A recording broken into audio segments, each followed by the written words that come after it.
Allora, come promesso. Prego, la parola. Doveva dire qualche cosa, poi passiamo a Ramundo. No, ma io sull'ultimo tema oggettivamente sono molto preoccupato per il Veneto, perché effettivamente il Veneto si sta mettendo in qualche modo in una condizione di non capire la complessità e la difficoltà dei fenomeni che noi stiamo affrontando.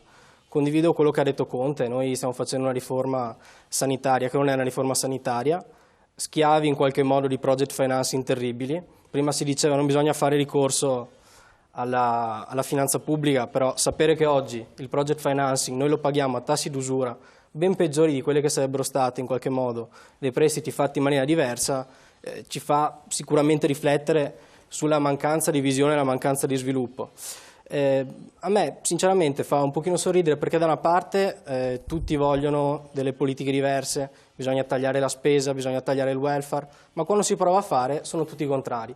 Tutti vogliono una riforma istituzionale, allora eliminiamo le province, e quando si eliminano le province tutti sono contrari. Le province. Chi è che verranno in Costituzione, vengono eliminate.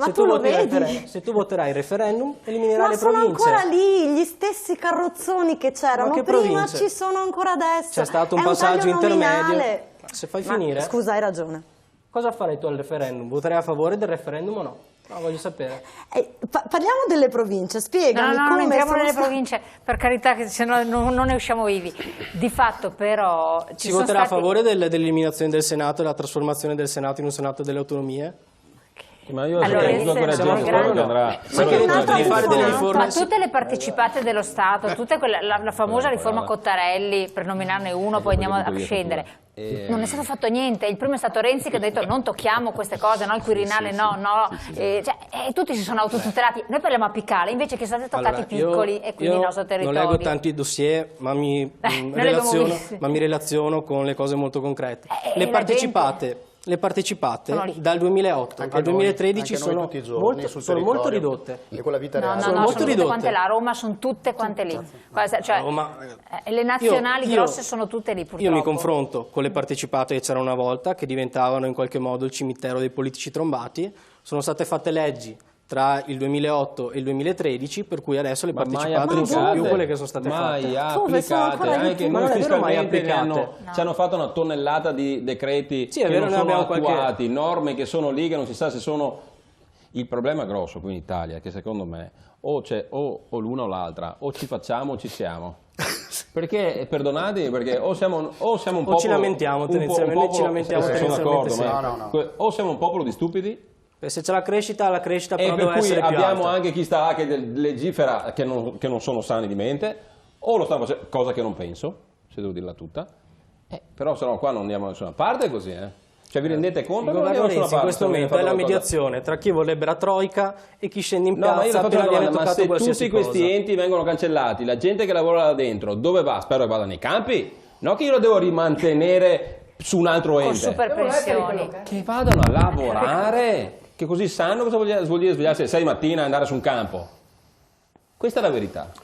E sono stato un po' troppo cattivo. Però non è un campo da calcio, Non campo da calcio, no. Al di là, con gli ortaggi. Al di là dei carrozzoni che naturalmente la capitale insegna, insomma, no? Là c'è un disastro, anche la regione un disastro venendo e fuori nessuno il ha posto continuamente, perché il Mafia Capitale era vecchio, adesso abbiamo mafia. Ecco, anche Roma, su questo manca un dibattito un'altra. pubblico, un dibattito politico, ecco perché dico, si fa di tutto per parlare d'altro e secondo me anche per nascondere le verità in Italia. Sì, chiaro. Perché qui si sta mettendo una cappa, naturalmente la si mette, mi spiace dirlo, alle persone meno acculturate, alle persone che purtroppo non possono seguire i passi dell'economia, della finanza o delle politiche fiscali. Non li capiscono, Ma è corretto che non li chi come noi un minimo di cultura c'è, fiscale, finanziaria, economica, internazionale c'è, quindi evidentemente non sfugge questo pericolo. Il pericolo è che mentre qualche altro paese se ne fa un baffo,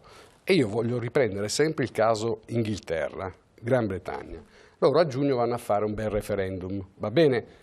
non stiamo dentro, accettiamo, non accettiamo, cioè questi parla, possono fare cioè, e di questo non si parla. Ma è mai possibile che il governo italiano e i politici, al di là di queste direttive che stanno mettendo, e questo lo voglio dire visto che c'è anche Eugenio, una cosa importante, l'Unione Bancaria Europea sta portando l'Italia all'ammasso, cioè proprio la sta distruggendo, perché questa troica finanziaria che è stata creata a Bruxelles ha il potere di eliminare le banche italiane. Questo lo dico, l'ho già detto e si sta verificando. Perché le stanno comprando? Perché le devono comprare a 4 soldi. Ma le stanno comprando a 4 soldi? Quindi i nostri soldi, che ora sono in qualche modo parcheggiati in qualche banca, laddove sono parcheggiati, saranno preda di questi lupi che vengono da sopra, da altre parti del mondo, compresi anche paesi che in questo momento non figurano nell'establishment finanziario, ma che sicuramente avranno una parte importante. Del resto basta guardare in città, nelle nostre città, basta girare Padova, Treviso, Venezia, vedere i locali da chi sono detenuti. C'è più un padovano, un trevigiano puro, un artigiano? No, non c'è più nessuno. Guardate chi c'è dentro, quando voi vedete chi c'è dentro capite da dove vengono i soldi, da quale nazionalità vengono e poi vi fate una considerazione. Quello che allora a me urge dire è per i sindaci, i presidenti di regione, la provincia, vabbè, non c'è, ma c'è, nel senso che poi comunque i costi ci sono, non è che siano stati eliminati e sono spalmati. Le addizionali IRPEF, l'ho detto l'altra volta, le addizionali IRPEF sono aumentate a dismisura. E questo nessuno lo dice, anche questa è tassazione.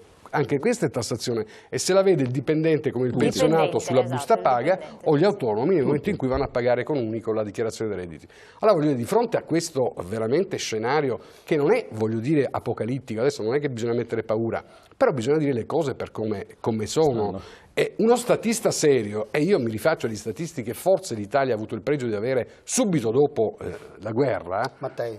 Vabbè, ma c'erano 2 o 3 statisti che naturalmente non guadagnavano come guadagnano questi nostri signori, non avevano i privilegi che avevano questi signori, non avevano gli aerei personali, perché io ho saputo che Renzi sta finanziando un suo aereo personale, cioè voglio dire, allora non è il suo personale della no, dico personale nel senso, no, siamo diventati Air One 1, no? In Italia abbiamo anche l'Air Force One italiano, cioè tra poco, cioè voglio dire, allora a quel punto, no, ma mi dispiace. Ma in questo caso in Italia non è stato un bel segno. Abbiamo sempre viaggiato i nostri presidenti e io ricordo, insomma, non ho l'età di un bambino, io ricordo i nostri presidenti viaggiavano con la nostra bella effigie all'Italia, quello era il nostro motto per il mondo. Ma no, era un modo anche farsi vedere. Ma dico, per l'Italia abbiamo affossato. Sì, ma guardi, a parte questo, i miei vecchi, dopo ho un dubbio perché è pronto adesso, vuol dire che qualcuno l'ha ordinato qualche tempo fa e quindi non si sa chi. Allora, a parte questo, dobbiamo dare degli esempi. Allora, se dicevano i vecchi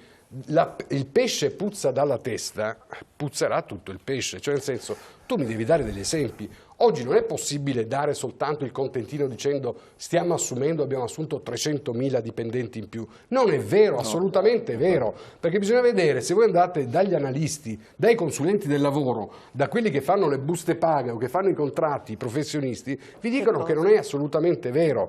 Non è vero che tutte queste persone, questi giovani, possano avere una speranza, una fiducia futura, perché tra 3 anni, tra un anno, tra 2 anni, quando scadono i contratti, vorrò vedere quante aziende li riassumono o li lasciano a casa. Per cui a quel punto chi in questo momento può fare un mutuo, una giovane coppia che per esempio voglia fare figli, con quale fiducia, con quali aspettative, come pagherà questo mutuo se non mettendo in garanzia nonno, nonna, suocera, figlio, cioè si deve portare 20 familiari per poter garantire una piccola appartamento. Di questo parliamo. Cioè. Allora, prima la Dino Ring e poi anche Benetazzi. No, ma velocemente, tornando riportando un pochettino le questioni su un tema di praticità. Noi qui stiamo parlando, dalla BCE in poi, di tutte quante azioni e misure che sono finanziarie, come i temi finanziari fossero effettivamente la panacea di tutti quanti i mali. Ma io penso e parto, Eugenio, sorreggimi un attimino su questo tema qui, io parto da quelli che sono i fondamentali dell'economia in generale. A me è sempre stato insegnato, la produzione crea ricchezza, la finanza la sposta, lo Stato la consuma. Cioè, questa non ero a conoscenza, questi sono è così, la produzione crea ricchezza, la finanza la sposta, lo vediamo anche adesso, magari da tante tasche a poche, perché poi l'aumento di tassazione è legato all'aumento di debito, perché questo farà il famoso quantitative easy, cioè dire agli stati continuate pure a fare debito pubblico perché tanto comunque la BCE entra. E non a caso i 3 governi tecnici, se qualcuno ha, diciamo così, la voglia di andarsi a vedere, ha aumentato il debito pubblico per circa 8-10 miliardi mensili, e questo è statistica. Allora, nonostante la grandissima forma, diciamo, di aumento di tassazione privata, non è che li abbiano aumentati, non sono riusciti a ridurlo di più, ma il trend era quello.